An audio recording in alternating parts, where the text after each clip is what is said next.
This is CNN Breaking News. Hello, I'm Linda Kincaid at the CNN Center. Welcome to Connect the World, and we are following the breaking news on the release of American basketball star Brittney Griner. Right now, she is on a plane headed home after Russia freed her today in a prisoner swap. In exchange, the United States released convicted Russian arms dealer Viktor Bout. The swap happened earlier today at the airport in Abu Dhabi and was mediated by the UAE and Saudi Arabia. A Russian court had sentenced Griner to 9 years in prison for illegally smuggling cannabis oil into the country. She had been moved to a penal colony last month. Bout was serving a 25-year sentence for conspiring to kill Americans and other charges.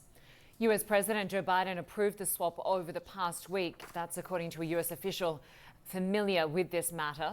And earlier, the White House released a picture of the president greeting Griner's wife. Here's what the president and Cheryl Griner had to say a short time ago. It's my job as President of the United States to make the hard calls and protect American citizens everywhere in the world, anywhere in the world.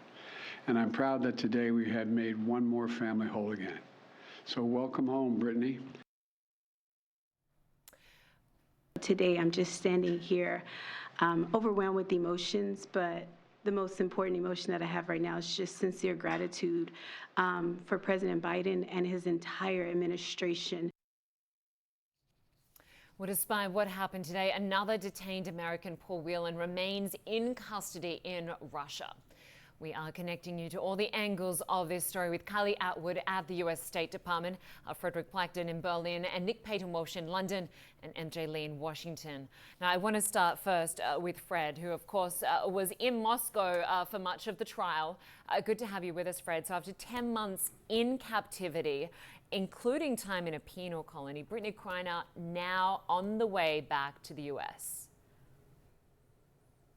Yeah, absolutely. And I think that's something that all of her legal representatives in Russia, who we had a lot of contact with over the months that she was on trial, are obviously very happy about. And you know, one of the things that became clear to them, they put up a really strong defense for Brittney Griner as the trial was going on. And you could see that it was really tough for Brittney Griner to be attending those trials. She was always brought in chains. She had to sit inside a cage. And at the same time, she always remained very respectful to the court. In all of this, she also talked about how much she respected Russia, how much she wanted to do for basketball in Russia. They were character witnesses pertaining to the fact that she was someone who had done a lot for basketball in Russia and indeed around the world. None of that led to any leniency from the court, Linda, and you could really see that those court appearances were one gut punch after the next for Brittney Griner until finally she was sentenced to more than 9 years in prison and then sent to that penal colony. And it was very difficult for the lawyers to then keep Brittney Griner's spirits high. They always said she remained in good spirits. She remained hopeful that she would be released. The U.S. Embassy in Moscow also played a big role in all of this as well, keeping Brittney Griner's spirits up. So definitely, they are all very happy that this has now gone through. The legal team themselves were telling me that they believe that, you know, there pretty much wasn't any legal recourse left, and that this swap was definitely exactly what they were hoping for. And so now for Brittney Griner, this big ordeal that she's been going through after getting arrested at Moscow's Sheremetyevo airport on February 17th, that has now come to an end, and certainly also a big saga for the United States, trying to get her released, going through all the political machinations, which of course the Russians made very, very difficult, insisting time and again that everything happened behind closed doors, but then also going public to a certain extent themselves.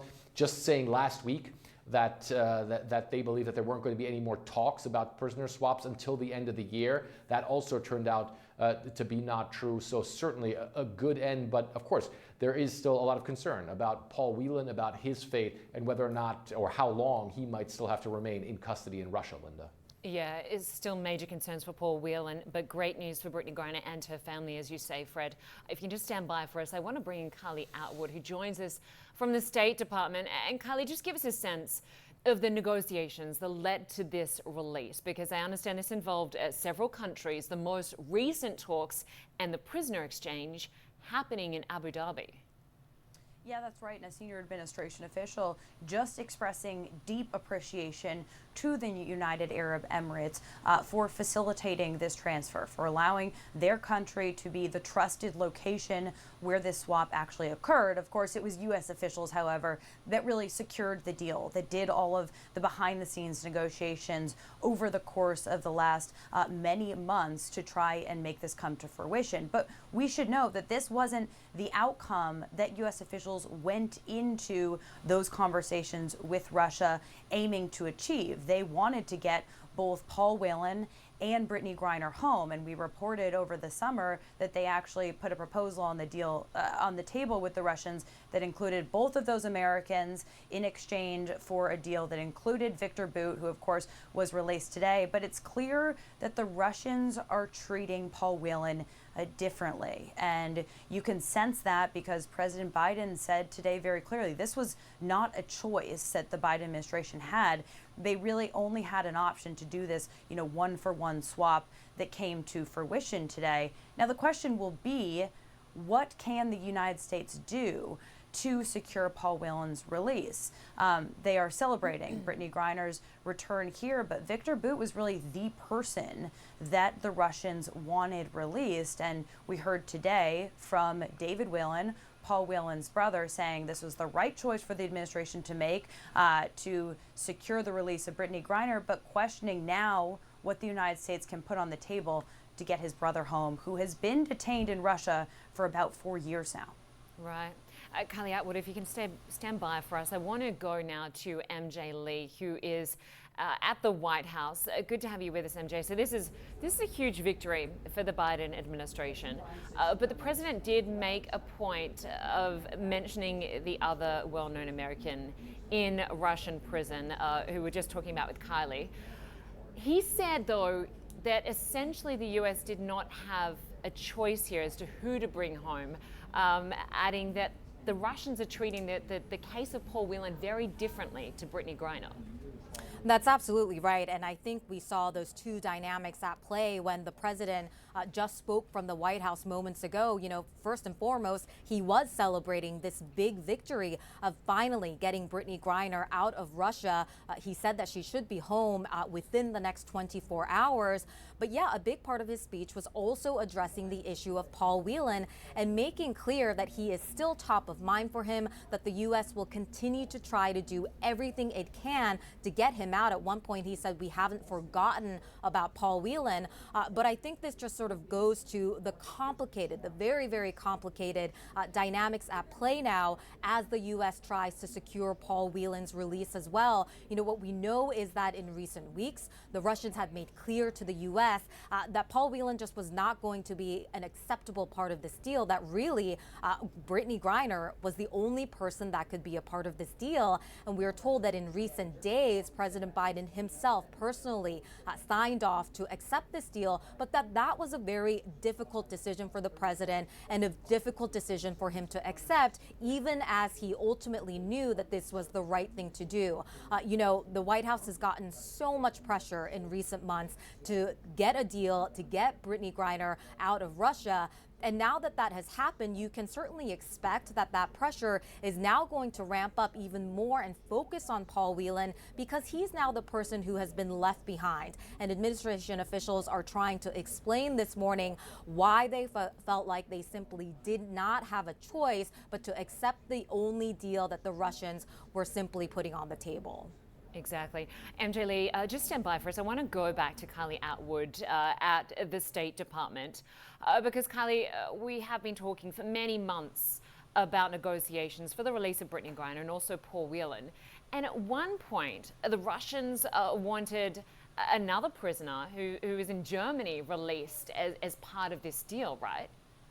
Yeah, that's right. Our reporting is that the United States had put an offer on the table earlier back in June, and the Russians responded by saying not only would they not accept the offer that the United States put on the deal, but they wanted someone who's convicted of murder and in prison in Germany to be returned to Russia as part of any deal they would accept. Now, clearly they weren't being productive in their back and forth negotiations with U.S. officials, because U.S. officials described it and saying that the Russians were asking for things that the United States couldn't deliver on.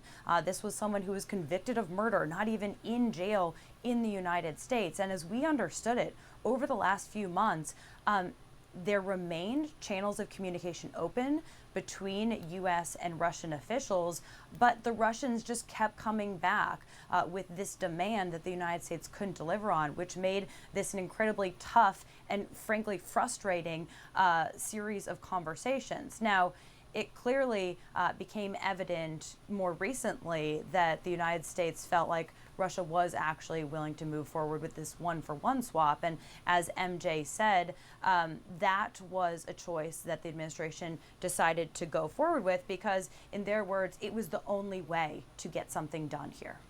All right, Kylie Atwood for us at the State Department, MJ Lee for us outside the White House. Good to have you both with us. Thanks very much.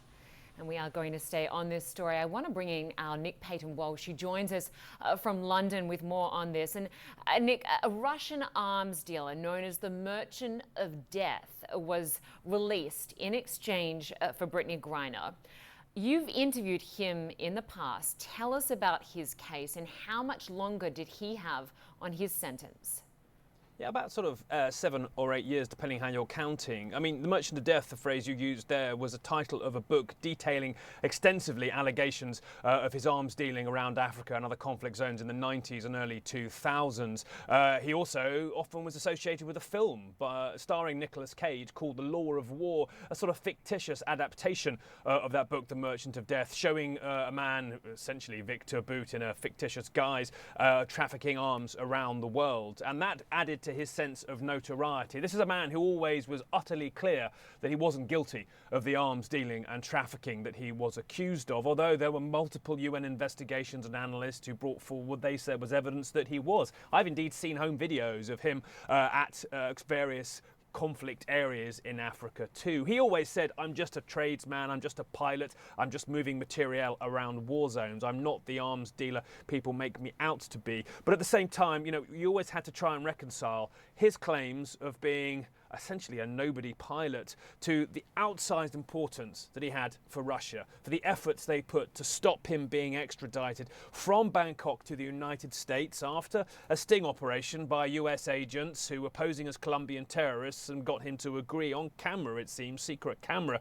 to sell them weaponry that could potentially have been used to kill Americans. That extradition led him to have that lengthy sentence in the United States. And even now, the continued diplomacy to get him back at a time when relations between Moscow and Washington are at the worst they've been potentially, you could say, for decades. So a man of massive importance. Some may say he's gained this sort of notoriety and outsized relevance to Russia's intelligence and defense community. And perhaps now at this time, it's an important moment for Vladimir Putin to show to those people he's relying upon in the war in Ukraine that they are genuinely not left behind, that Russia will do anything it can to get its important figures like Victor Bout back as well. But there's the outstanding theory too that perhaps in his past Victor Bout knew people who were close to Vladimir Putin when they all served together abroad in various conflict zones or potentially in Africa, also something he denies as well. So a man whose past has never really been clearly elucidated, but is obviously a massive value to Moscow, a value which the Biden administration was able to use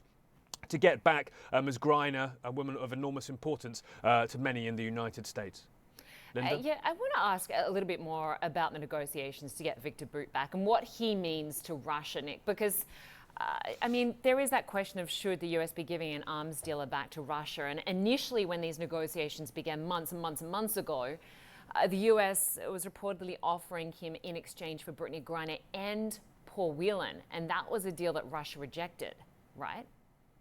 Yeah, look, I mean, you always see Moscow negotiate in such a way where at the last moment they potentially pull the rug from beneath the offer everybody thought people were settled upon. That's often been their way, and that's often, frankly, why few trust Moscow to engage in diplomacy or peace talks in the war in Ukraine. But yes, it's this outsized difference between that which Ms. Griner was accused of, carrying an incredibly small amount of cannabis oil, a wrongdoing, I think is the phrase the Biden administration used to describe it, which still left left her in the often very intolerant justice system of Russia, where convictions are almost guaranteed to some degree, left her in a penal colony in Mordovia, versus Victor Bout, who was accused of a career history, frankly, of uttering staggering arms dealing in multiple conflicts, all of which, I should say, he denied, that still led him through a lawful process of extradition to be lawfully tried in the United States and then held in a US jail facility, which in some emails I exchanged with him, he wasn't actually finding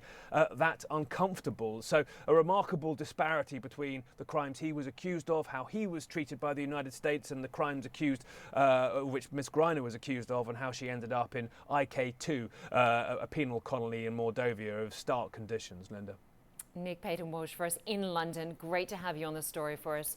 Our thanks to you, and we will stay on this story. We are going to take a short break right now. We'll be back with much more news, including any reaction from the royal family on the release of that new Harry and Meghan Netflix series. Stay with us. Much more news in a moment.